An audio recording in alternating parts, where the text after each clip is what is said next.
날씨가 정말 오락가락해가지고 비도 엄청 내리고 어제는 엄청 더웠다가 오늘은 또 이렇게 구름이 잔뜩 꼈습니다. 우리 한 주 동안 살면서 힘든 일이 있거나 어려운 일을 겪었을 때 먼저 내 지식으로 내 지혜로 해결하지 않았나, 이 시간 한번 생각하면서 주님께 회개하며 나갔으면 좋겠습니다. 우리가 어려움을 닥쳤을 때 먼저 제일 생각나야 될 것은 하나님인 것 같습니다. 하나님께 먼저 어려움을 알리고 하나님께 방법을 구하는 우리 지혜로운 성도님들이 됐으면 좋겠습니다.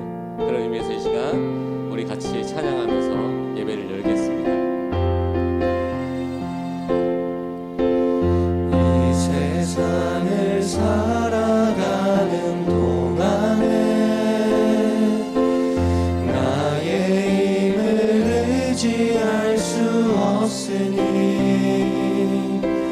기도하고 낙심하지 말 것은 주께서 참 소망이 되심이라. 주의 길을 걸어가는 동안에 세상의 것 의지할 수 없으니 감사하고 낙심하지 말 것은 주께서 참 기쁨이 되심이라. 하나님의 꿈이 나의 비전이 되고 예수님의 성품이 나의 인격이 되고 성령님의 권능이 나의 능력이 되길 원하고 바라고 기도합니다. 우리 믿음으로 다시 한번 고백합시다. 이 세상을 살아가는 동안에 나의 힘을 의지할 수 없으니 기도하고 낙심하지 말 것은 주께서 참 소망이 되심이라. 주의 길을 걸어가는 동안에 세상의 것 의지할 수 없으니 감사하고 낙심하지 말 것은 주께서 참 기쁨이 되심이라. 믿음으로 고백합시다. 하나님의 꿈이 나의 비전이 되고 예수님의 성품이 나의 인격이 되고 성령님의 권능이 나의 능력이 되길 원하고 바라고 기도합니다. 하나님의 꿈이 나의 비전이 되고 예수님의 성품이 나의 인격이 되고 성령님의 권능이 나의 능력이 되길 원하고 바라고 기도합니다.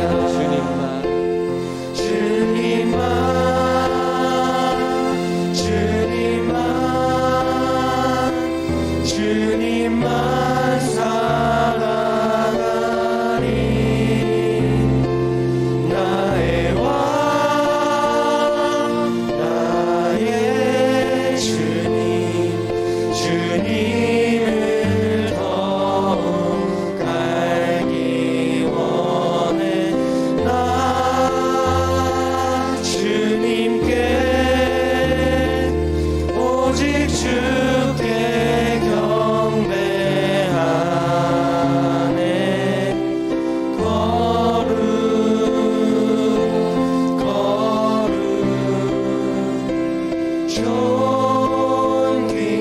존귀하신 주 사랑하네.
할렐루야. 오늘도 주님 앞에 예배드리고자 나오신 우리 성도님들을 환영하고 축복합니다. 여러분이 하나님을 만나고자 나온 것처럼 하나님도 여러분을 기다리시고 오늘 예배 가운데 함께해 주시는 줄 믿습니다. 오늘 예배 자리에서 주님을 만나시고 주님의 은혜와 주님의 생명을 경험하시는 귀한 예배 자리가 되기를 바라겠습니다. 다 함께 일어나셔서 찬양하심으로 주일 일부 예배를 하나님께 드리겠습니다.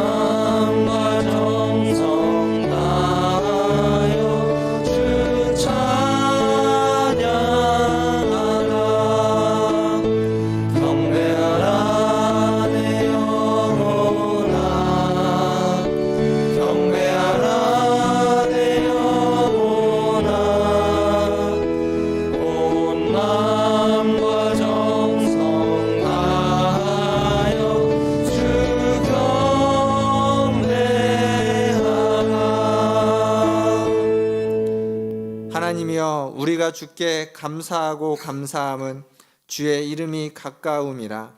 사람들이 주의 기이한 일들을 전파하나이다. 아멘. 하나님, 주님의 이름이 우리에게 항상 주어져 있기에 더욱 주님께 감사하며 오늘 또 이 예배의 자리에 나아갑니다. 그리스도의 이름을 의지하고 그리스도의 보혈을 의지하여 주님 앞에 나아가오니 우리의 예배를 받아주시고 예배의 모든 것들이 하나님께 온전히 드려지며 하나님께 온전히 인정받으며 하나님의 은혜로 충만한 시간 되게 하여 주시옵소서. 예배의 시종을 주님께 의탁하며 예수님의 이름으로 기도하옵나이다. 아멘. 다 함께 사도신경으로 신앙을 고백하겠습니다. 전능하사 천지를 만드신 하나님 아버지를 내가 믿사오며 그 외아들 우리 주 예수 그리스도를 믿사오니 이는 성령으로 잉태하사 동정녀 마리아에게 나시고 본디오 빌라도에게 고난을 받으사 십자가에 못 박혀 죽으시고 장사한 지 사흘 만에 죽은 자 가운데서 다시 살아나시며 하늘에 오르사 전능하신 하나님 우편에 앉아 계시다가 저리로서 산자와 죽은 자를 심판하러 오시리라. 성령을 믿사오며 거룩한 공예와 성도가 서로 교통하는 것과 죄를 사하여 주시는 것과 몸이 다시 사는 것과 영원히 사는 것을 믿사옵나이다. 아멘. 다 함께 앉으셔서 찬양하신 후에 김성민 집사님 나오셔서 기도해 주시겠습니다.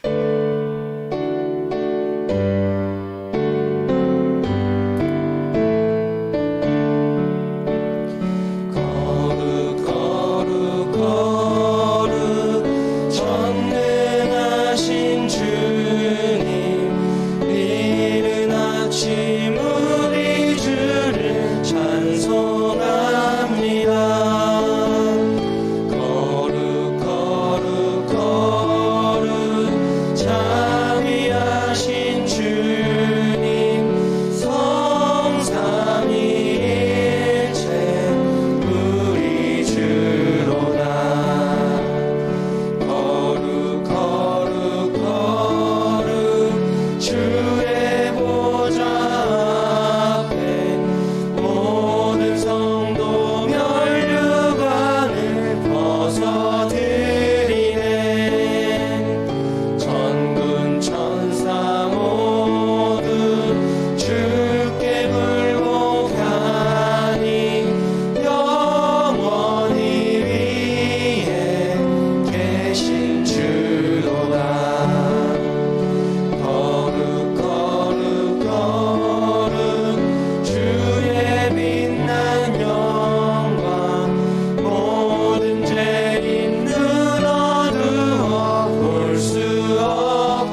삼으신 주 크신 능력 주시고 언제든지 주 뜻대로 사용하여 우리 사절 다시 한번 주소서. 찬양하겠습니다. 주여 내게 성령으로 충만하게 채우사 생명수가 강물처럼 흐르게 하옵소서. 나를 일꾼 삼으신 주 크신 능력 주시고 언제든지 주 뜻대로 사용하여 주소서. 아멘.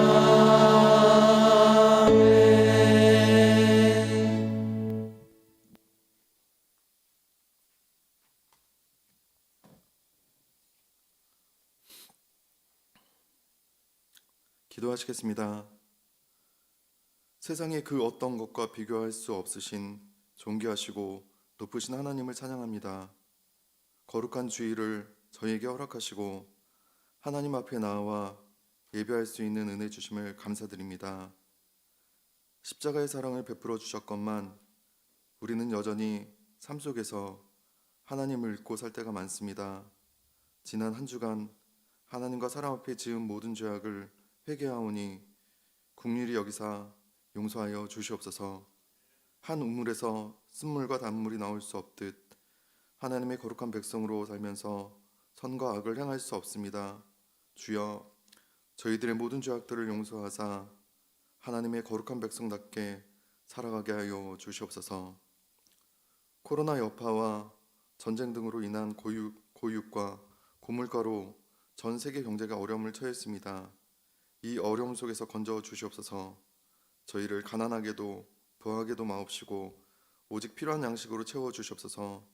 평범한 삶 가운데 오직 감사함으로 주님께 영광 올려지는 삶이 되게 인도하여 주시옵소서. 위정자들을 통해 이 어려움 속에서 지혜롭게 잘 헤쳐나가게 인도하여 주시고 하나님의 장막 아래서 복된 삶이 될 수 있도록 지켜 주시옵소서. 주님의 복된 교회를 위해 기도합니다. 코로나로 인하여 제한됐던 집합 금지도 완화되었지만 아직도 예배의 자리가 비어 있습니다. 아버지, 앞으로 이 빈자리들을 채워 주시옵소서. 이전보다 예배가 더욱 뜨겁게 타오르게 하시고 주의 믿지 않는 백성들이 예수 믿고 구원받아 천국 백성으로 다시 태어날 수 있도록 저희 교회가 소명을 감당할 수 있도록 은혜 내려 주시옵소서. 주님 교회에 영육간 힘들어하는 성도들의 간구와 기도를 들으시고 응답하여 주시옵소서. 병든 자들을 일으켜 세우시고 넘어지는 자들을 붙들어 주시고 굶주린 자들에게는 때에 따라 넘치도록 채워 주시옵고 손을 펴사 모든 믿음의 자녀들의 간구에 만족하게 축복하여 주시옵소서. 사람이 마음으로 자기의 길을 계획할지라도 그의 걸음을 인도하시는 이는 여호와이시니라 말씀하신 것처럼 모든 성도들의 걸음걸음을 지켜주시고 인도하여 주시옵소서. 교회 각 부서에 선한 천지기로 세워주신 일꾼들을 지혜와 명철함을 주셔서 맡은 바 사역들을 잘 감당하며 교회의 부흥 발전에 큰 힘이 될 수 있도록 축복하여 주시옵소서. 6월 보훈의 달 72년 전 반발한 6.25 전쟁일을 회상하며 전쟁과 평화를 생각합니다. 6.25 전쟁과 같은 동족산잔의 비극이 다시는 한반도에 발발하지 않도록 지켜주시옵소서. 국군 참전 용사들과 유엔군과 순국선열과 호국영령의 헌신과 희생이 살아 숨쉬는 대한민국이 되게 하여 주시옵소서. 이제는 대한민국이 세계의 그 어떤 나라보다 강력한 나라가 되었고 함부로 얕잡아 보지 못한 나라가 되었습니다. 자비의 하나님, 저희들에게 복을 주시고 지금까지 선한 길로 인도하여 주심을 감사드립니다. 이 모든 것이 하나님의 사랑이며 도우심입니다. 우리가 늘 우리를 사랑하사 선한 길로 인도하시는 하나님을 감사하게 하여 주시고 이렇게 베풀어 주신 은혜와 사랑을 우리와 같은 철저의 나라들에게도 나눌 수 있는 민족이 되게 하여 주시옵소서. 오늘도 변함없이 저희들을 사랑하시고 긍휼히 여기신 하나님, 이제 말씀을 듣고자 합니다. 우리의 마음을 열어 주님의 음성을 듣게 하시고 믿음으로 아멘하며 선포된 말씀에 회답하게 하여 주시옵소서. 일주일 동안 기도하며 준비한 말씀을 전하시는 목사님께 성령으로 충만하게 하시고 하나님의 영광을 충분히 드러내는 생명의 말씀이 되기를 원합니다. 예배에 돕는 손길들이 있습니다. 보이지 않는 곳에서 오직 주의 이름을 위하여 수고하고 헌신하는 이들에게 복을 더하사 평강과 은혜를 그들의 삶과 가정에 충만히 부어 주시옵소서. 예배의 시정을 주님께 맡기오며 예수님의 이름으로 기도합니다. 아멘.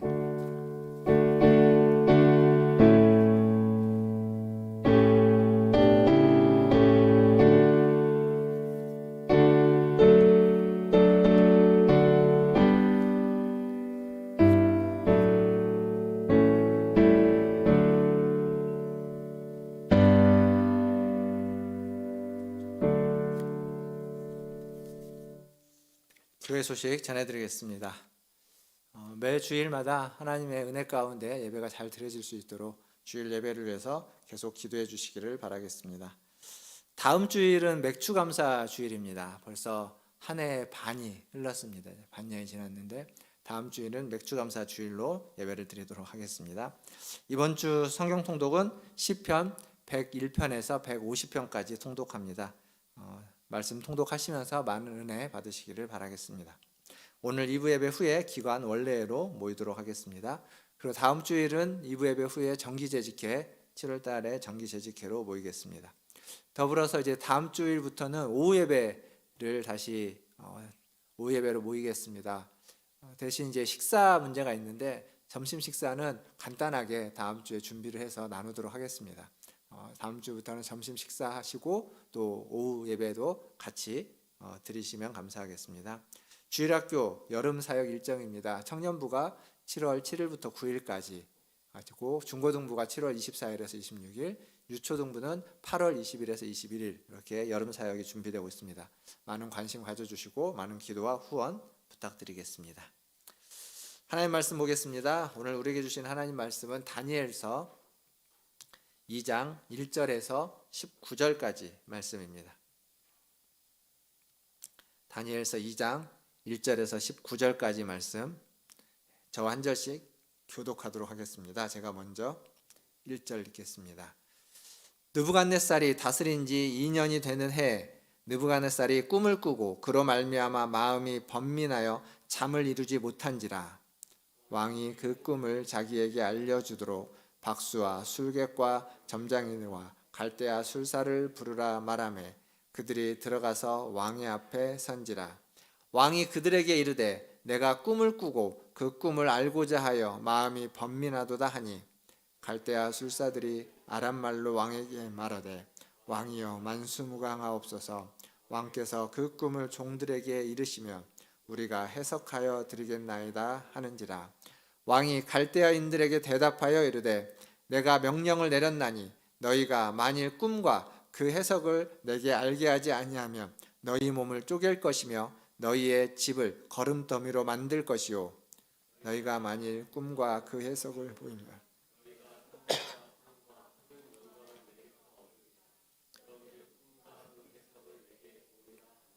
그들이 다시 대답하여 이르되 원하건대 왕은 꿈을 종들에게 이르소서. 그리하시면 우리가 해석하여 드리겠나이다 하니 왕이 대답하여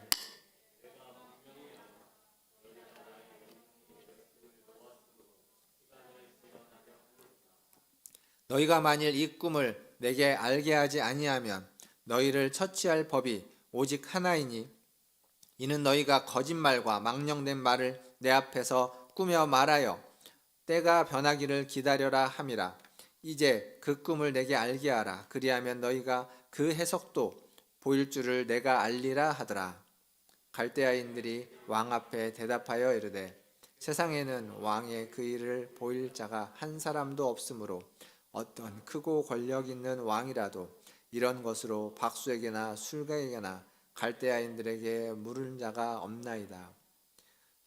왕께서 물으신 것은 어려운 일이라. 육체와 함께 살지 아니하는 신들 외에는 왕 앞에 그것을 보일 자가 없나이다 한지라. 왕이 이로 말미암아 진노하고 통분하여 바벨론의 모든 지혜자들을 다 죽이라 명령하니라. 왕의 명령이 내림에 지혜자들은 죽게 되었고 다니엘과 그의 친구들도 죽이려고 찾았더라.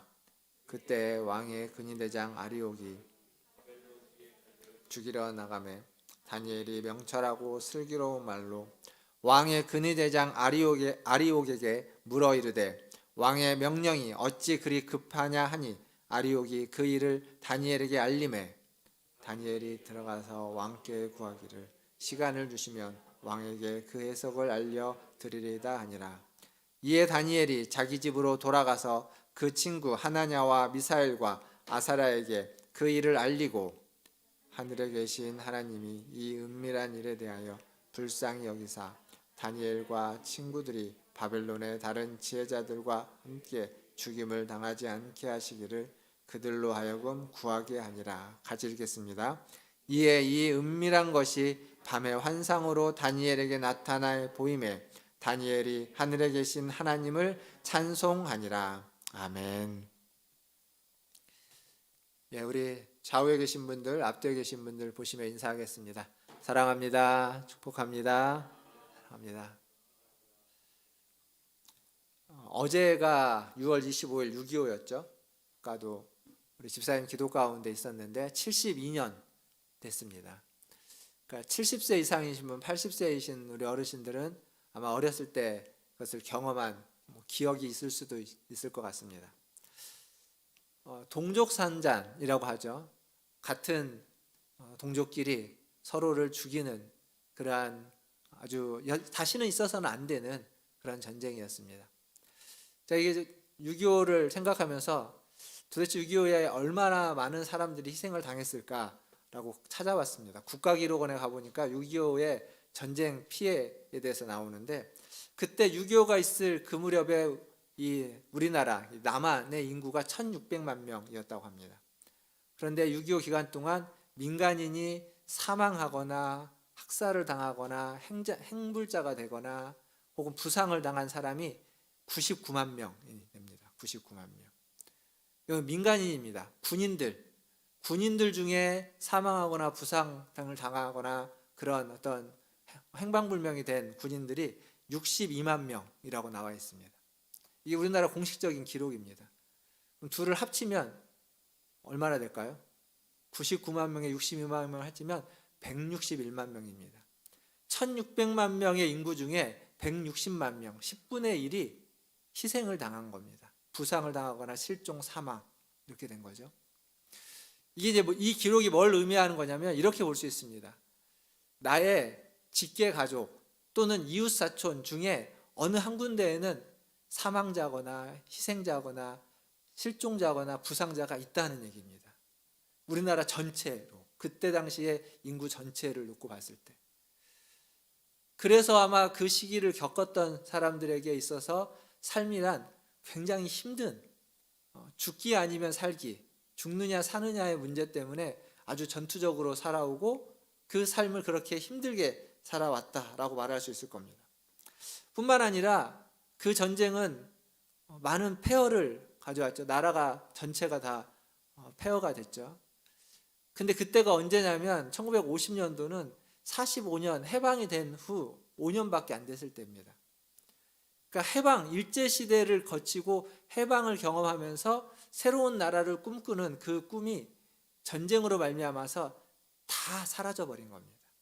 그러니까 우리나라에 그때 꿈을 꾸었던 많은 꿈들이 전쟁이라는 것 때문에 다 사라졌고 그 결과로 수많은 사람들이 옆에서 죽었고 가족 중에 이웃 중에 죽고 다쳤던 사람들이 있었기에 꿈도 사라지고 꿈만 사라진 것이 아니라 우리가 보통 이제 외상후 스트레스 장애라고 하죠. PTSD라고 하는 그것을 나라 전체가 겪었다라고 볼 수 있습니다.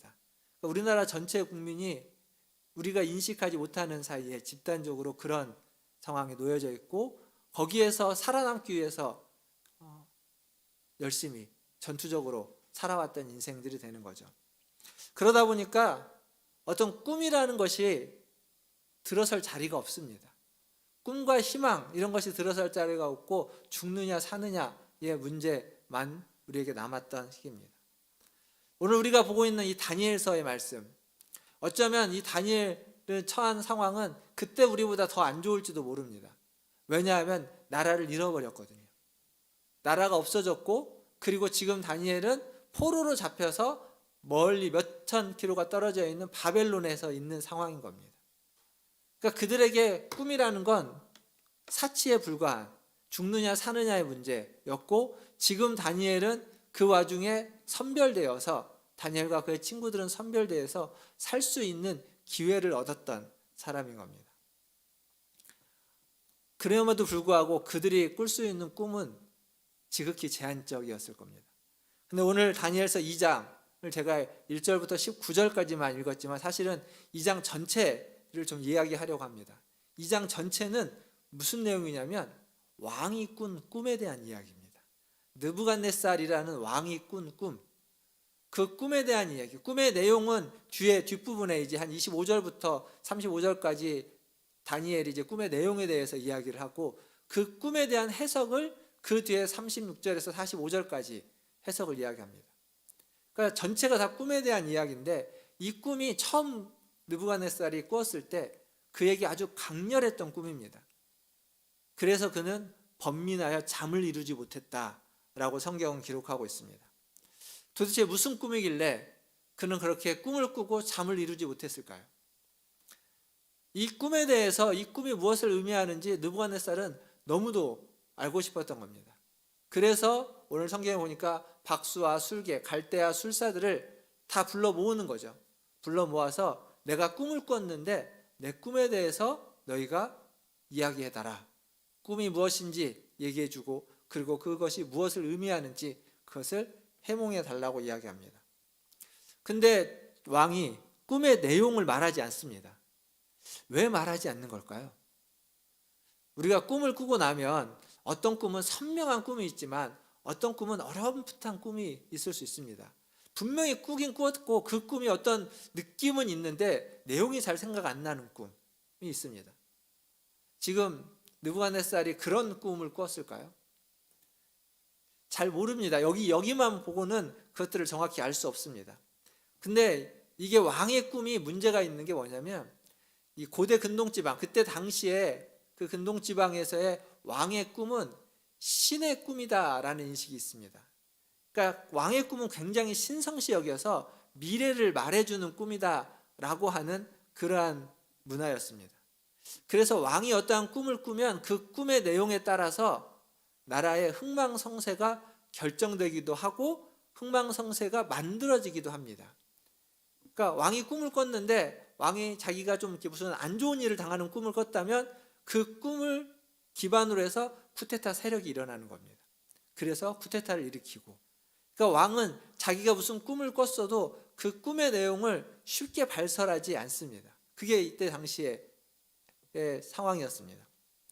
그러니까 그래서 지금 왕은 자기가 꿈의 내용을 말하지 않고 그 갈대아 술사들에게 꿈의 내용이 무엇인지 이야기하고 그 꿈에 대해서 해석을 하라라고 요구했던 거죠. 근데 이 갈대아 술사들, 이 박수와 술객들은 이 말씀을 듣고 황당했던 거죠. 4절과 7절을 보면 반복해서 왕이여 꿈을 알려주시면 우리가 그 꿈에 대해서 해석해 드리겠습니다 라고 이야기합니다.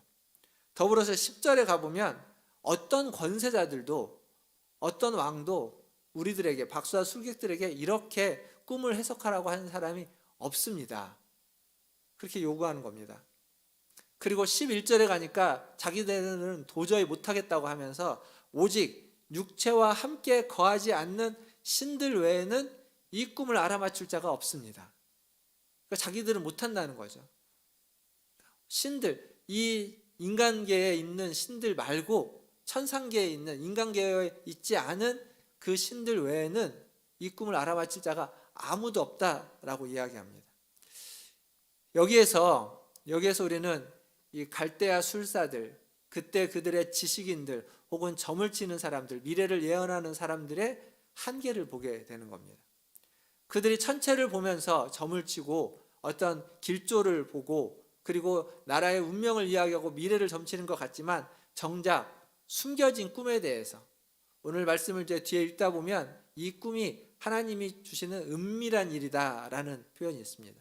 이 숨겨진 꿈, 은밀한 꿈에 대해서 그들은 전혀 알지 못하고 있습니다. 이 갈대아 술사들의 무능을 확인한 느부갓네살 왕, 그 왕은 그들을 모두 죽이라 명령합니다. 그도 그럴 것이 지금 자기가 이 꿈 때문에 번민하고 있지 않습니까? 이 꿈이 도대체 무슨 꿈인지 고민하고 있습니다. 그리고 그 번민과 고민은 자기가 왕의 자리에 있지만 그가 꿨던 그 꿈이 그를 불안하게 만드는 겁니다. 불안하니까 그 꿈에 대해서 얘기하고 그 꿈에 대한 해석을 듣고자 했던 건데 이들이 전혀 그것들을 헤아리지 못하고 아무런 능력이 없자 왕은 화가 나는 거죠. 그동안 그들에게 투자했던 것 생각해 보십시오.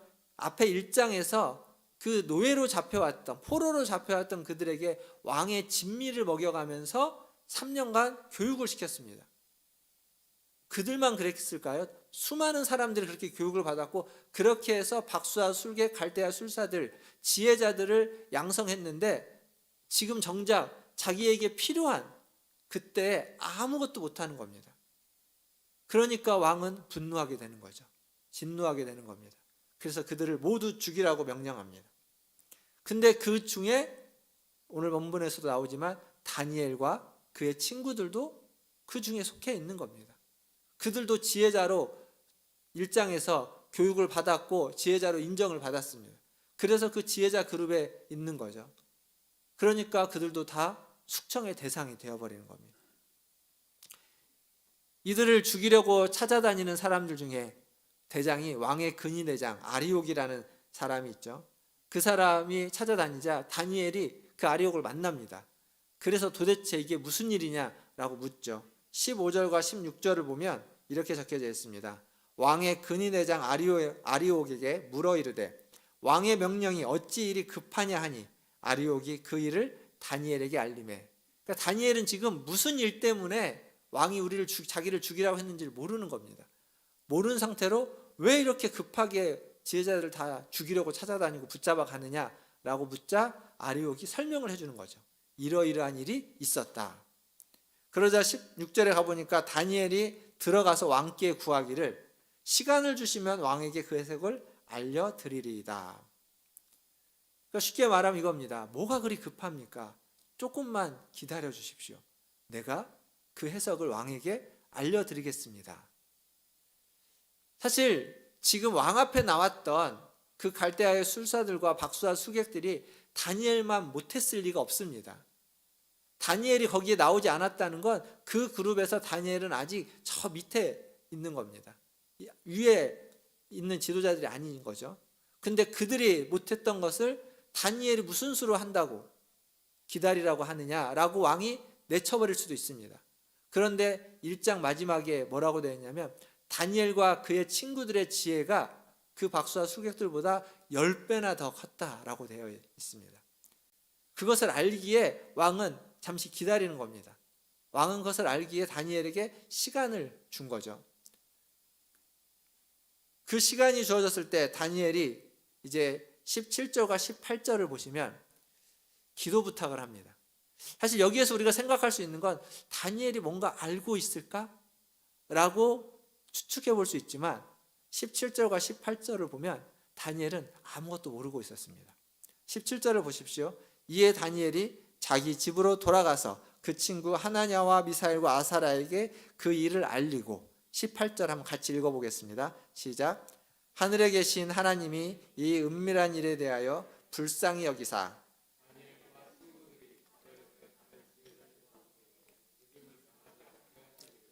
그들로 하여금 구하게 하니라. 자, 지금 여기 보면 다니엘은 모르고 있었습니다. 꿈의 내용도 모르고 그 전혀 모르고 있었지만 그는 한 가지 확실하게 아는 것이 있습니다. 누구에게 구해야만 하는지, 누굴 의지해야만 하는지, 그의 친구들과 함께 하나님 앞에 기도하는 거죠. 이 은밀한 일에 대하여 우리를 불쌍히 여기사 자기들과 함께 죽어야만 하는 갈대아의 술사들, 어찌 보면 이들은 죽어 마땅한 자들이라고 할 수 있을 겁니다. 그러나 지금 다니엘은 그들을 위하여서도 기도하자 라고 하고 있습니다. 성도는 성도들만을 위해서 기도하고 성도들만을 위해서 사는 사람이 아닙니다. 성도는 성도 아닌 자들을 위해서 기도할 수 있어야 되고 성도 아닌 자들을 위하여 살 수 있어야만 하는 겁니다. 성도가 아니라고 해서, 우리와 다르다고 해서, 나와 가치가 다르고 뜻이 다르고 생각이 다르다고 해서 그들을 매도하거나 그들을 몰아붙이거나 소외시키거나 그들에게 폭력을 행사하는 건 성도가 아닙니다. 성도는 우리 자신을 위하여서만이 아니라 다른 사람을 위하여서도, 믿는 자만이 아니라 믿지 않는 자들을 위하여서도, 교회만을 위해서가 아니라 세상을 위해서도 기도할 수 있는 자, 그들을 위하여서도 하나님의 뜻을 구하는 자, 그가 바로 성도입니다. 지금 다니엘은 그렇게 하고 있습니다. 지금 생각해 보십시오. 가장 강력한 권세를 가지고 있는 왕이 꿈을 꾸었지만 그 꿈이 무엇인지 몰라서 불안해해서 잠을 못 이루고 있습니다. 그리고 가장 지혜롭다고 하는 그 바벨론의 갈대아의 술사들도 이 꿈에 대해서 아무것도 알지 못하는 무능함에 젖어 있습니다. 아무것도 할 수 없는 상황입니다. 그때 하나님의 사람 다니엘이 등장하는 겁니다. 그가 무엇인가를 갖고 있었기 때문에, 능력이 있었기 때문이 아니라 하나님을 믿고 하나님이 계시기에 그 하나님께 기도하면서 다니엘의 앞에서 나타나고 있습니다. 사랑하는 성도 여러분, 우리는 꿈에 대한 이야기들을 많이 듣게 됩니다. 교회에서 특히 우리 청년들이나 좀 젊은 사람들에게는, 또 우리 학생들에게는 비전이라는 이름으로 꿈에 대해서 이야기를 합니다. 꿈을 꿔야 된다, 꿈을 가져야 된다라고 말합니다. 그리고 꿈이 있어야 성공할 수 있고 그 꿈을 통해서 하나님의 뜻을 이루어가고 우리의 인생도 성공할 수 있다라고 이야기합니다. 그것이 가장 바른 길이고 최선의 삶이다라고 요구하죠. 지금은 이게 우리 학생들, 학교에 다니는 학생들에게도 요구합니다. 진로라는 이름으로 꿈에 대해서 그들에게 꿈을 꾸게 하고 진로를 선택하게 하고 그래서 어디로 나아갈지를 결정하게 합니다. 근데 애들을 보면 대부분의 애들이 꿈이 없습니다. 어디로 가야 될지 아직 잘 모릅니다. 근데 생각해 보십시오. 애들만 그렇습니까? 우리도 마찬가지 아닙니까? 나는 어디로 가야 될지, 어떤 꿈을 꿔왔는지, 지금 내가 꾸고 있는 꿈은 무엇인지 우리는 분명하게 알고 있습니까? 그렇지 않습니다. 꿈을 꾸라고 이야기하기는 하는데 정작 어떤 꿈을 꿔야 될지는 아무도 이야기해 주지 않습니다. 그리고 그 꿈이 어디에서 오고 그 꿈이 우리를 어디로 인도하는지 아무도 모르는 오리무중의 상태에서 그냥 꿈을 꾸라고만 하고 있습니다. 지금은 저쪽 미국의 칼빈 대학교 교수로 가 계신 서강대 명예 교수님으로 강영환 교수님이 계셨는데, 이 강영환 교수님이 꿈에 대해서 이야기할 때 이런 말씀을 하셨습니다. 우리가 꿈을 꾸지 못하는 이유는 잠이 부족하기 때문이다 라고 이야기했습니다. 이게 그냥 넌센스 같은 이야기인 것 같지만 이분이 말하는 잠이 부족하기 때문이다라는 말은 이런 의미입니다. 우리는 너무 정신을 바짝 차리고 너무 열심히 살고 있다는 겁니다. 너무 정신을 바짝 차리고 열심히 살다 보니까 이 생존을 위해서 살면서 항상 긴장하고 있고 항상 최선을 다하려고 노력하고 있고 언제나 조바심을 낸다는 겁니다. 그러다 보니까 안식이 없고 쉼이 없고 여유가 없어서 잠을 제대로 이루지 못해서 꿈이 들어올, 꿈을 꿀 공간이 없는 겁니다. 꿈을 꿀 여유가 없다는 겁니다. 근데 하나님의 이 은밀한 것은, 하나님이 은밀한 것을 말씀해 주시고 알려주시는 것은 꿈을 통해서 하는데, 꿈을 꾸지 않으면 그 하나님의 은밀한 것을 알 수가 없다는 거죠. 그래서 우리에게는 잠이 필요하다는 겁니다. 꿈을 꾸기 위해서, 하나님의 꿈을 꾸기 위해서는 세상에서 바짝 조이면서 살아가는 것이 아니라 세상 속에서 남들이 빠르게 살아가고 빠르게 살지 않으면 뒤처진다고 하는 그때 우리는 조금 뒤에, 조금 더 천천히, 조금 더 느슨하게, 좀 더 적당하게 살아야만 한다라고 말해주고 있는 겁니다. 결국 꿈을 꾸려면 우리가 그렇게 바쁘게 살아가고 있는 일상을 벗어나야만 한다는 이야기입니다. 그런 걸 일탈이라고 하죠. 그러니까 일탈이 나쁜 의미만 있는 게 아니라 좋은 의미입니다. 일상에서 잠시 벗어나서 일탈을 통해서 우리의 이전에 조바심 내면서 긴장하면서 다 묻어뒀던 우리의 숨은 감각들을 다시 다 회복시키고, 우리의 주변을 보면서 주위를 돌아보면서 그것들 하나하나를 느끼고 사람을 보고 자연을 보고 시간을 통해서 이 세상이 어떻게 돌아가는지, 하나님이 어떻게 운행하고 계시는지를 느끼는 겁니다. 그런 감수성이 회복될 때 비로소 우리는 하나님이 보여주시는 꿈, 하나님이 말씀하시는 꿈, 하나님이 우리에게 깨닫게 해주시는 꿈을 꿀 수 있게 된다는 겁니다. 사랑하는 성도 여러분, 여러분 어떠십니까? 어떻게 살아오고 계십니까? 우리는 신앙생활을 어떻게 하고 있나요? 신앙생활도 조바심을 내면서 열심히 해야 된다고 항상 생각합니다. 예전에 제가 처음 전도사 사역을 시작했을 때, 그때 이제 신대원에 막 들어가서 교육전도사로 처음 시작했을 때 개척교회였습니다. 100명이 채 안 되는 조그마한 개척교회에서 사역을 시작했는데, 그 개척교회 목사님, 거기 이제 목사님이 두 분이 계셨는데 협동으로 개척을 하셨는데, 이 두 분 다, 한 분은 영국에서 한 분은 미국에서 유학하신 분들이고, 이분이 한국에 계실 때에는, 유학 가기 전에는 그 학생운동, 여기 신촌 연세대나 이런 이대 이런 데에서 선교단체에서 복음을 전하고 학생운동을 정말 열심히 했던 분들입니다. 근데 그 교회에서 이 목사님이 강조하는 게 뭔지 아십니까? 열심히 살지 말라고, 적당하게 주일 예배 드리고 그냥 뭔가 교회로 모이지 말고, 주일날 오고 주중에 딱 하루만, 한 번만 오고, 나머지는 자기에게 주어져 있는 삶에서, 그 삶을 통해서 하나님의 일을 하라고. 사실 그때는 개척교회니까 더 많이 모여야 되는데 좀 더 이해가 다 충분히 되지는 않았습니다. 그러나 오늘 말씀을 준비하면서, 그리고 그 슬로우 처치라는 책을 교역자들하고 같이 보고 있는데, 어제 봤던 부분에서도 이게 나옵니다. 적당함이라는 주제가 나옵니다. 그러니까 그 책을 보고 그때 당시를 돌아보고 말씀을 준비하면서 우리의 신앙생활이 너무 바쁘고 너무 많다. 생각해 보시면 이제 다음 주부터 오후 예배가 시작되죠. 그러면 주중 예배, 수요일, 금요일 새벽, 주일 오후 예배, 설교할 게 많습니다. 설교할 게 많아졌습니다. 너무 많은 건 아닐까라는 생각을 어제 그 책을 읽으면서, 우리가 예배 드리는 게 너무 많은 건 아닐까, 예배를 많이 드리다 보니까 드렸던 예배를 곱씹으면서 하나님이 내게 말씀해 주신 것들을 생각하면서, 뭔가 하나님이 우리에게 보여주시는 그 꿈을 꿀 만한 여유가 없이 그냥 계속 예배 드리는 행위만 계속 반복하고 있는, 그리고 그것으로 우리의 신앙을 충분히 다했다고 하고 스스로 자유하고 있는 것은 아닐까라는 생각을 하게 됐습니다. 물론 이건 개인적인 생각입니다. 그렇지만 충분히 우리의 신앙 가운데 여유가 없고 바쁘게 예배로 신앙생활을 대신해버리고 있는 그러한 모습이 우리에게 있을 수 있다는 겁니다. 지금 우리에게 필요한 건 뭘까요? 꿈을 꾸는 것.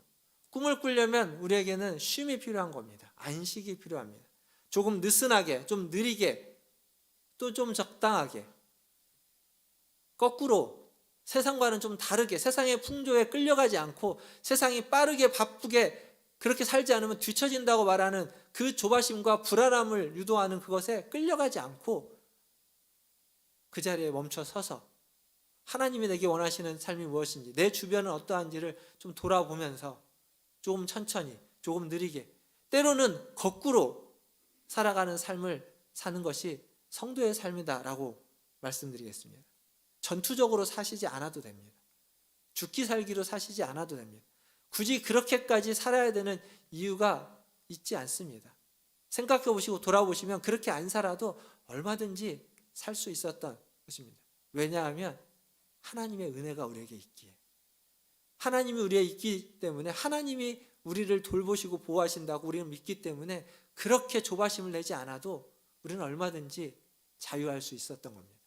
근데 하나님을 믿으면서도, 하나님을 믿는다고 말하면서도 여전히 우리는 불안하고 조바심이 있고 바쁘게 살아야 되고, 남들처럼 하지 않으면 불안해하고 뒤처지는 걸 아니까 그런 무슨 큰일이라도 나는 것처럼. 그렇지 않습니다. 그렇지 않습니다. 큰일이 나지 않습니다. 기억하십시오. 우리에게는 하나님이 계십니다. 그 하나님이 저와 여러분을 보호해 주십니다. 그 하나님이 계시기에 남들을 따라 살 필요가 없습니다. 좀 더 여유 있게, 좀 더 천천히 느리게 사는 삶을 사시기를 주님의 이름으로 축원드립니다. 이제 19절 한번 보겠습니다. 19절에 보니까 같이 한번 읽어보겠습니다. 19절입니다. 시작.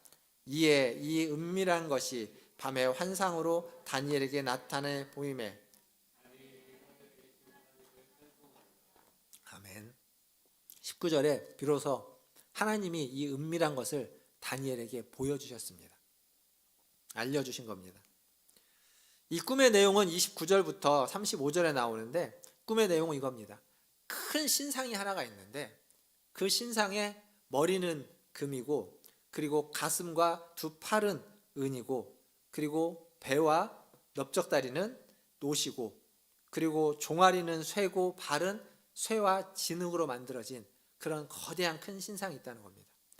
그런데 그 큰 신상을 향하여 뜨인 돌, 사람이 떼지 않은 한 돌이 날라와서 발을 쳤는데, 발을 때리니까 신상이 와르르 무너져서 돌 위에 돌 하나도 남지 않았다.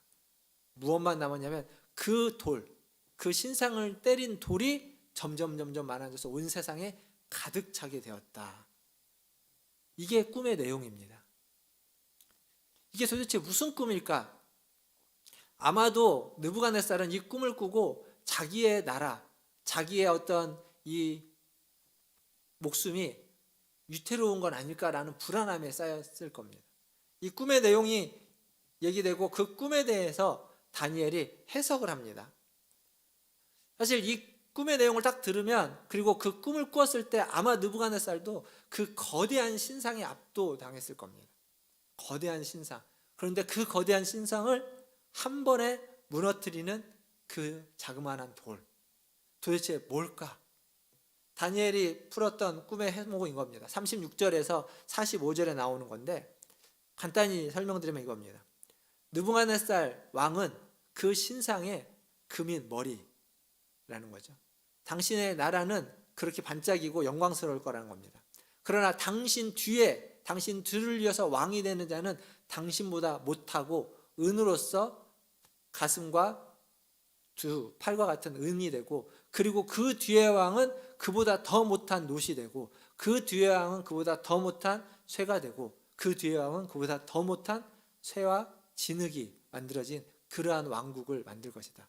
그러나 그때에 한 돌로서 그 왕국은 완전히 무너지고 새로운 왕국이 이 땅에 가득 차게 될 것입니다 라고 말해주는 겁니다. 결국 이 얘기를 곰곰이 생각해보면 느부갓네살, 당신이 지금 다스리고 있는 이 나라, 이 바벨론은 영원하지 않을 거다라는 겁니다. 영원하지 않을 거다. 몇 세대가 지나면 이 나라는 없어질 것이다 라는, 어찌 보면 굉장히 저주 같은 해석입니다. 근데 느부갓네살은 이 해석을 듣고 성경을 보면 그렇게 저주처럼 두려워하지도 않고 다윗을 뭐라고 하지도 않습니다. 이 해석을 알기 전까지 그는 불안해했는데 해석을 알고 난 후에 그는 평안해진 모습을 볼 수 있습니다. 왜 그럴까요? 그건 해석을 알고 나니까 그 왕국이 바벨론이라는 나라가 언젠가는 멸망할 것이라는 이야기이긴 하지만, 다른 말로 하면 지금 자기의 나라, 지금 자기는 금처럼 빛나고 최고의 나라를 만들고 있다라는 얘기이기도 합니다. 자기가 죽고 난 후에 몇 세대가 지난 후에 이 나라가 어찌되든 그에게는 크게 상관이 없는 겁니다.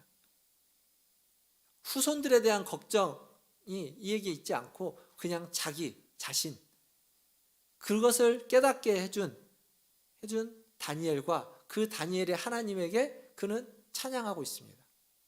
다니엘의 하나님을 그는 높이고 있습니다. 그렇다면 도대체 이 꿈은 왜 주어진 걸까요? 왜 느부갓네살이 이러한 꿈을 하나님이 꾸게 하셨을까요? 그건 다니엘이 이 꿈을 해몽하면서, 꿈에 대해서 이야기하면서 반복적으로 사용했던 구절을 보면 알 수 있습니다. 21절과 28절 그리고 37절과 44절에 다니엘은 반복적으로 하늘의 하나님이라는 표현을 씁니다. 이 하늘의 하나님이 당신에게 이 은밀한 것을 보이셨고, 이 하늘의 하나님이 나에게 그것을 알려주셨고, 그리고 하늘의 하나님이 이것을 깨닫게 해주셨다라고 하면서 이 꿈이 어디로부터 왔고 이 꿈이 무엇을 어디로 우리를 인도해 가는지를 말해주고 있다. 그게 다 하늘의 하나님으로부터 온 것이다. 하늘의 하나님이 알려주신 것이다 라고 이야기하는 겁니다. 즉 하늘의 하나님이 이 은밀한 것이라고 말하는 건 왕을 세우기도 하고 왕을 패하기도 하는 분이다 라는 것을 지금 말해주고 있습니다. 왕이 왕으로서 이 자리에 있는 건 하늘의 하나님이 허락했기 때문이고 하늘의 하나님이 세웠기 때문이다. 하늘의 하나님이 원하시면 언제든지 왕을 패할 수 있습니다 라는 얘기를 지금 하고 있는 겁니다. 결국 꿈은 우리를 어디로 인도하고 있냐면 하나님 앞으로 인도하는 겁니다. 하늘의 하나님 앞으로. 말씀을 보십시오. 느부갓네살도 하나님을 찬양합니다. 그도 하나님을 인정합니다. 근데 그가 하나님을 찬양하고 인정하는 것은 한계가 하나 있는데 뭐라고 하면서 하나님을 찬양하고 인정하냐면 다니엘의 하나님, 너의 하나님이라고 찬양하고 인정합니다. 자신의 하나님이 아닙니다. 나의 하나님이 아닙니다. 느부갓네살에게 하나님은 너의 하나님입니다. 이스라엘의 하나님, 다니엘의 하나님입니다. 하나님을 인정하기는 했지만 하나님이 위대하다는 것을 인정하긴 했지만 그는 여전히 자기의 인생의 주인은 자기입니다. 바벨론을 다스리는 자기가 바벨론의 주인이고 그리고 자기가 자기의 주인입니다. 그래서 3장에 가면 이 느부갓네살이 금신상을 세웁니다. 커다란 금신상을 세우는 거죠. 그러니까 지금 이 하늘의 하나님이 그를 이끌고 가고자 하는 곳으로 그는 가지 않습니다. 왜냐하면 인정은 했지만 그게 자기의 하나님은 아니거든요. 그 하나님을 따라야 될 이유가 그에게는 없는 겁니다. 우리도 마찬가지 아닐까요? 우리가 하나님을 믿습니다. 다른 말로 바꾸면 하나님을 인정합니다. 그런데 어떤 하나님을 인정하고 있습니까? 나의 하나님, 내 삶을 맡아주시고 내 삶을 지켜주시고 내 삶을 책임져 주시는 나의 하나님, 우리 성도들의 삶을, 우리 가족들의 삶을 지켜주시고 책임져 주시는 하나님, 우리 자녀들, 우리 학생들, 우리 아이들, 우리 청년들의 삶을 책임져 주시고 보호해 주시고 인도해 주시는 그 하나님, 우리가 믿고 있는 하나님은 어떤 하나님일까요? 다른 사람의 하나님이 아니라 나의 하나님, 나의 주님, 나의 주인으로서의 그 하나님을 믿는 저와 여러분 되기를 주님의 이름으로 축원드립니다. 말씀을 마무리하면서 마틴 루터 킹 주니어에 대한 이야기를 좀 하려고 합니다. 아직 보여주지 마시고요. 멤피스 설교는 아니고 연설입니다. 마틴 루터 킹 주니어는 우리가 잘 아는 것처럼 미국 사회에서 흑인 해방 운동을 했던 사람입니다. 그런데 그의 이력을 좀 간단하게 보면 마틴 루터 킹 주니어는 24살에 박사학위를 받았습니다. 그리고 25살에 목회를 시작합니다. 그러다가 26살이 된 해에 몽고메리 버스 사건이라고 해서 그때 당시에 미국의 버스에는 그 흑인이 앉을 수 있는 자리와 백인이 앉을 수 있는 자리가 구분되어 있었습니다. 근데 자리가 없어서 이게 이제 넘나들게 됐을 때 백인이 흑인을 죽입니다. 그리고 그것 때문에 이제 폭동이 일어나게 되는 거죠. 그때 이제 이 인종차별에 대해서 마틴 루터 킹 주니어가 크게 깨닫고 인종차별에 대해서 반대하는 운동을 26살에 시작하게 됩니다. 그러다가 34살이 됐을 때 우리가 가장 잘 아는 워싱턴이라고 하는 데에서 평화대행진을 통해서 25만 명이 모였고 그때 그 가장 마틴 루터 킹의 우리가 잘 알려진 연설, 나에게는 꿈이 있습니다 라고 하는 그 연설을 34세에 하게 됩니다. 그리고 35세에 최연소로 노벨 평화상을 받게 되고 그리고 36세에 암살을 당하게 됩니다. 나에게는 꿈이 있습니다 라는 연설은 34살에 한 거죠. 언젠가는 이 조지아주의 붉은 언덕 위에서 노예의 후손들과 소유주들의 후손들이 형제의 식탁에서 함께 자라나는 꿈이 있습니다. 이런 이제 꿈에 대한 이야기입니다. 그리고 36살에 암살을 당하게 되는데 지금 아까 그 화면에 있었던 그 연설은 암살을 당하는 그 바로 전날 그의 숙소에서 그가 조그맣게 했던 연설입니다. 연설문의 일부분 말씀인데요. 제가 한번 읽어보겠습니다. 화면을 좀 잘 보시면 좋겠습니다. 앞으로 무슨 일이 일어날지 저는 전혀 알 수가 없습니다. 어쩌면 우리 앞에는 무섭고 어려운 날들이 기다리고 있을지도 모릅니다. 하지만 그것이 저에게는 아무런 문제도 되지 않습니다. 저는 높은 산 꼭대기에 올라 약속의 땅을 보았기 때문입니다. 오래오래 행복하게 사는 것이 모든 사람의 염원일 것입니다. 하지만 저에게는 그런 염원이 없습니다. 저는 오로지 하나님의 뜻을 따르고자 할 뿐입니다. 하나님은 저를 높은 산 꼭대기로 데려가셨습니다. 거기서 저는 굽어보았습니다. 약속의 땅이 제 눈앞에 펼쳐져 있었습니다. 제가 여러분과 함께 그 땅에 들어가지 못할지도 모릅니다. 하지만 여러분은 오늘 저녁 분명히 알아두셔야 합니다. 여러분 모두가 하나님의 백성으로서 저 약속의 땅에 들어가게 될 날이 반드시 오고야 말리라는 것을. 오늘 저녁 저는 대단히 행복합니다. 저에게는 아무런 걱정도 없습니다.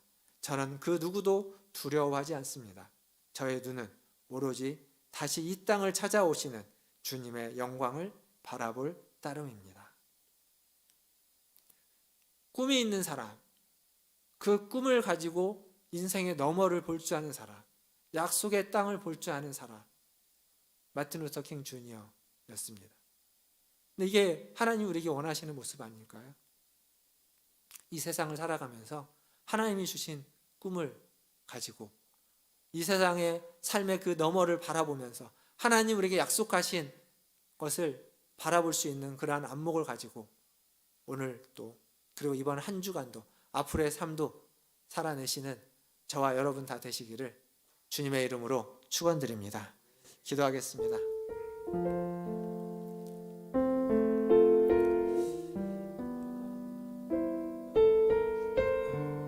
오늘 말씀을 생각해 보십시오. 왕이 꿈을 꾸었습니다. 그러나 그 꿈으로 불안해했습니다. 갈대아 술사들이 그것을 알 수가 없었습니다. 해석하지 못하고 알지 못했습니다. 그러나 하나님이 다니엘에게 알려주셨고 그 꿈은 하나님으로부터 와서 우리 모두를 하나님께로 인도하는 꿈입니다. 저 산꼭대기에 올라가서 하나님이 펼쳐주시고 허락해주시는 그 약속의 땅을 보여주는 꿈입니다. 하나님은 우리가 그러한 꿈을 꾸기를 원하고 그러한 꿈을 꿀 수 있도록 이 세상의 풍조를 따라가지 않고 거슬러서 조금 느슨하게 조금 천천히 주위를 돌아보면서 살아가기를 원합니다. 하나님 앞에 하나님 꿈을 꿀 수 있게 도와주시옵소서. 우리의 삶을 바꿔주시옵소서. 약속의 땅을 보고 그 약속의 땅을 살아갈 수 있는 그러한 하나님의 자녀가 되게 해주시옵소서. 우리 같이 한 목소리로 기도하며 나아가겠습니다. 기도하겠습니다. 하나님 아버지 오늘도 하나님 우리에게 주신 하나님의 것을 들어 하나님 우리의 성도들을 바라보며 지금은 하나님 이전의 영광을 하시고 새로운 영광을 하시고 볼 수 있도록 도와주시고 하나님 새롭게 보여주시고 새롭게 깨닫게 해주시는 하나님의 그 영광이 하나님 우리의 심령과 아버지 하나님 우리의 가운데 주시옵소서. 하나님 아버지 그러니까 아버지 하나님 아버지 하나님 다르게 하나님 우리 수 있도록 주님 인도하여 주시옵소서. 하나님 일상 속에서 하나님 꿈을 싸우는 하나님 싸움만으로 충분히 약속을 나갈 수 있는 그러한 은혜를 더하여 주시옵소서. 아버지 하나님 일상을 보내는 속에서 하나님 주신 꿈을 볼 수 있게 하여 주시옵소서. 하나님 아버지 오늘도 주님 전에 나와 주님을 예배합니다. 매일매일의 일상을 살다가 하나님 이 거룩한 주일 우리의 일상을 잠시 멈추고 주님 앞에 나와 주님을 예배합니다. 아버지 하나님 이 시간을 통하여서 우리가 다시 한번 우리 자신을 돌아보게 하여 주시고 하나님 우리의 삶을 돌아보게 하여 주시고 정신없이 바쁘게 흘러갔던 그 삶에 브레이크를 걸고 아버지 하나님 내가 지금 어떤 방향으로 가고 있는지 하나님이 나에게 말씀하시는 것은 무엇인지 하나님이 나를 어디로 인도하고자 하는지 하나님이 나에게 보여주시는 것은 무엇이고 꾸게 해주시는 꿈은 무엇인지를 아버지 하나님 돌아보며 그 꿈을 붙잡고 그 꿈을 깨닫고 그 하나님이 보여주시는 것을 보면서 아버지 하나님 두려워하지 않고 믿음으로 담대히 이 세상의 풍조에 흘러가지 않고 휩쓸려가지 않고 살아갈 수 있는 우리 문화준재일교회 성도들 다 되게 하여 주시옵소서. 때로는 아버지 하나님 일상을 벗어나서 하나님 조금 느슨하게 조금 천천히 그리고 주변을 돌아보며 주변의 모든 것들을 느끼고 호흡하며 살아갈 수 있는 우리 성도들 다 되게 하여 주시옵소서. 오늘 또 주님 앞에 나와 예배합니다. 이 한 시간 그렇게 하나님께 집중하고 하나님 주시는 은혜와 생명을 누리고 그 생명에 감사하는 우리 성도들이 되게 하여 주옵소서. 감사하며 예수님의 이름으로 기도하옵나이다. 아멘. 찬송가 407장 함께 찬양하시면서 준비하신 예물 하나님께 드리겠습니다.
하나님, 주님과 함께 죽고 주님과 함께 살게 하시니 감사합니다.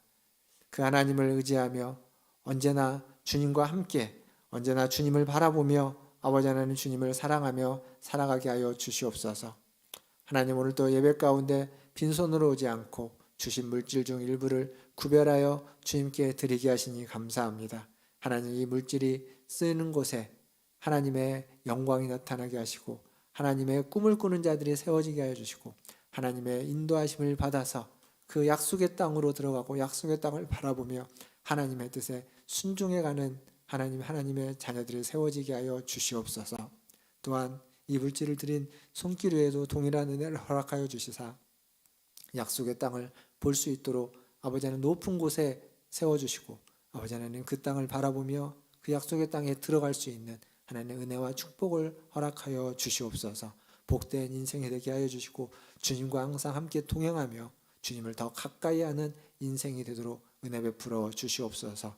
모든 것을 주님의 손에 의탁하며 지금은 우리를 죄에서 구원하여 주신 우리 구주 예수 그리스도의 은혜와 하나님 우리 아버지의 크신 사랑하심과 성령 하나님의 위로교통 충만케 하심이 오늘도 주임 전에 나와 주님을 예배하며 이 세상의 풍조를 따르지 않고 주님의 말씀을 따르며 주님의 말씀에 순종하고자 하는 고개 숙인 문화촌제일교회 모든 성도들 위에와 그들의 자녀손들과 가정과 직장과 일터 위에 주의 복음을 들고 주의 뜻에 순종하는 선교사님들과 사역자들 위해 코로나와 전쟁을 이겨내기 위해서 애쓰는 전 세계 모든 이들 위해 이제로부터 영원토록 함께 있을지어다. 아멘.